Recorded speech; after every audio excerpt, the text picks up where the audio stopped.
صباح الخير إن كان صباحا، ومساء الخير إن كان مساء. تحياتي لكم جميعا أينما كنتم. النهاردة معانا عملة مصرية في منتهى الجمال زي ما احنا شايفين اهي. العملات المصرية القديمة كانت جميلة جدا تصميما وشكلا، كل حاجة. المعدن المصنوع منه والتصميمات اللي مكتوب عليها والكتابة والشكل زي ما احنا شايفين اهو. جمهورية مصر العربية، جنيه واحد. التوفير للتنمية، دي عملة تذكارية طبعا زي ما احنا شايفين، مكتوب بخط التلت 1397 هجرية 1977 ميلادية. شايفين الشكل الجميل والتنسيق الجميل بتاعها. كانت عملات مصرية جميلة فعلا، أجمل من العملات الفضية الحالية. كل العملات المصرية الفضية القديمة كانت والورقية على فكرة كمان، بس خلينا دلوقتي احنا بنتكلم في الفضية. كانت أجمل من التصميم الحالي. شايفين الجنيه ده كان عامل ازاي؟ جميل جدا.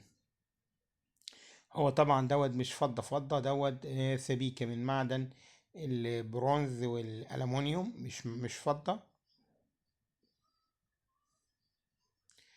جمهورية مصر العربية، جنيه واحد، مكتوب بخط التلت التوفير للتنمية 1977 ميلادية 1377 هجرية.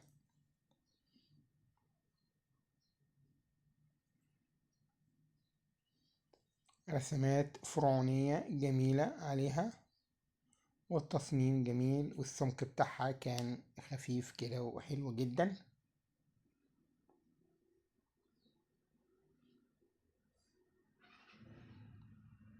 زي ما قلنا هي مش من معدن الفضة، هي سبيكة من البرونز والألمونيوم.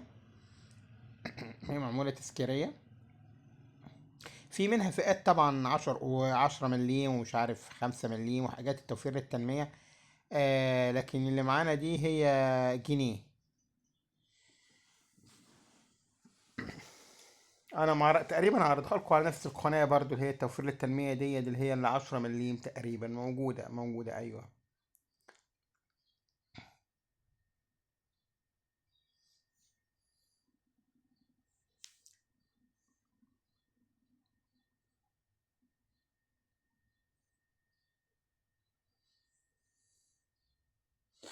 بقى نقطة أخيرة، هي سعرها بتراوح ما بين 300 ل 500 جنيه حسب الحالة بتاعتها.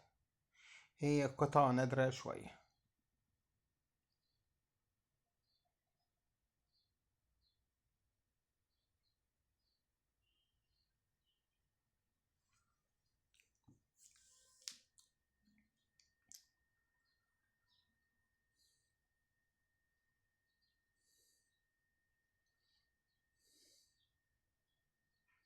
التوفير للتنمية زي ما احنا شايفين كده اهو، رسومات فرعونية جميلة عليها،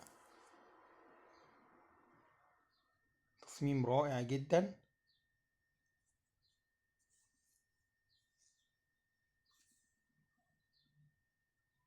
سواء في الملك أو الكتابة زي ما احنا بنحب نسميه في مصر. نرجو إن حضراتكم تشتركوا في القناة وتفعلوا زر الجرس وتعملوا لايك للفيديو. نكون شاكرين ليكم، ودعمكم لينا هو دايما سبب نجاح لينا. إلى اللقاء في حلقة قادمة بإذن الله.